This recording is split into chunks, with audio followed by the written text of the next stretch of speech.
Welcome back. Time for better health. If you're looking for a healthier, less processed alternative to regular bread, then we have a great option for you. Joining us now, Brodeur from Active Lifestyle Fitness, showing us how to make grain-free bread. Yes. And before we get into this, I have to give you your Fat Tuesday beads. Thank you. You're and I welcome. totally forgot that it was Fat Tuesday. I should have done something themed, but we'll okay. kind of tie it in by saying this gets you some healthy fats in your bread. Ah, there we go. Bada bing, bada boom. All right, I'll take it. Yeah, so in this recipe, what we're doing is we're substituting out regular flour that we would normally use, and we're using almond flour and flax seeds. So you get a little healthy fat in there from the flax seed for you. And from the olive oil that we're going to put in too. Was this hard to make?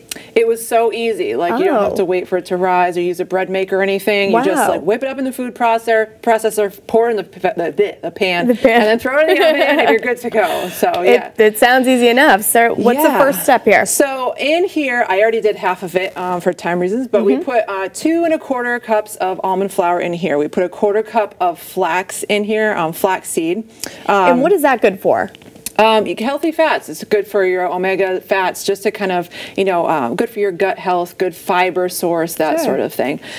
We put some baking soda in there, a half teaspoon of baking soda, and a half a teaspoon of salt. And I put the top on, pulse it just till it mixes it up a little bit. Okay. Next, what I'm going to have you do, we're going to put 5 eggs. That's where our protein's coming from. I'll move my clicker here so I don't get 5 eggs in there. We're also going to do a tablespoon of apple cider vinegar.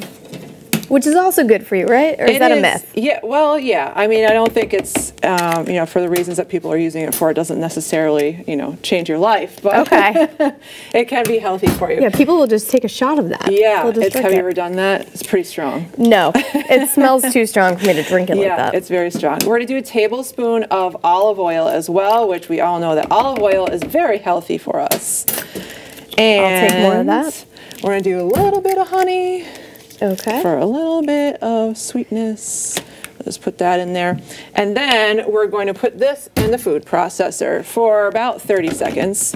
Oh, not long at all. No, so it's just going to get, mixed up here, blend it all together, and it turns into like kind of a fluffy bread sort of consistency that will then pour into a bread pan. So we're going to use a bread pan that's about 9 by 5.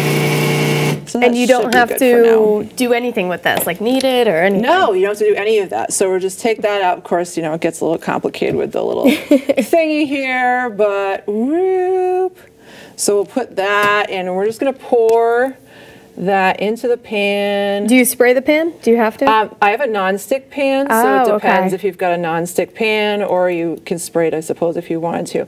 But you're going to preheat your oven to 350, and then you're going to cook this. This will fill about halfway once we get all of it out into there. Bake it for 30 to 35 minutes, and it rises nicely, and it ends up looking like this, which is beautiful bread. Yes. Now, so the calories aren't You're not saving yourself calories here, because there is more fat in it. Oh, it's nice and soft. Yeah, it is. What you are doing is getting the healthier fats in. You're getting out some of the processed flours and stuff like that. Now, if you were to cut this into 8 slices, each slice would be about 280 calories, about 23 grams of fat, which is high. So I wouldn't put more fat on top of it. Like I wouldn't have this with peanut butter or with butter. Okay. But you might want to put like sugar-free jelly on top. This is 280? Yes. Well, no, that 2 of those would be 280 because of the way that I cut it. But yeah, so it's a little bit higher in the calories, but you're getting better quality food out of that versus a normal bread. And you'll feel fuller, I imagine. Yes, and you can have it for breakfast. Gets you a little protein, 11 grams of protein in it, and the carbs are pretty low too. It's only about 10 grams of carbs. So not bad. And I have to say, the flavor of it is it's almost buttery, so I wouldn't want to put anything else on it. Yeah, that extra fat really helps to kind of give it a little bit of flavor. It's good. Yeah. All right, delicious. Awesome. Where can we get more on this recipe? Check us out at activelifestylefitness.com. All of our recipes are up there. All right, and happy Fat Tuesday. Thank you, you too.